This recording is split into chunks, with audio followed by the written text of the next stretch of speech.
Welcome to Let Me Fix This. Enjoy the video. You begin by gathering essentials: the magic eraser, water, gloves, and a microfiber cloth. Dampen the eraser under tap water and squeeze out excess so it's moist, not dripping. Once done, test a 1-inch inconspicuous spot to confirm finish compatibility. This prevents surprises on painted or glossy surfaces. Then start at the highest point of the shower or tile and move downward. Make sure to keep motion controlled. That way dirt runs off, and you avoid recontaminating cleaned areas. You should rely on pressure control. Apply light to moderate pressure, and let the eraser's microabrasives lift grime instead of gouging surfaces.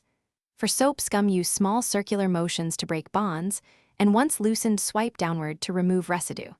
For grout, employ short linear strokes along grout lines to concentrate friction where it's needed. Once the eraser is about 1/2 worn or fraying, swap it out. Worn foam loses effectiveness. Make sure to wipe frequently with a damp microfiber to monitor progress.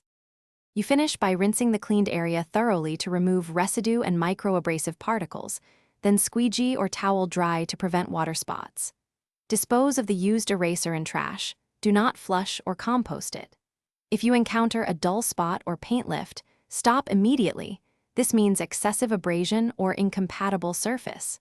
In that case, test a gentler cleaner on a hidden area and reduce pressure, or switch to a softer, non-abrasive pad. That troubleshooting step prevents permanent damage.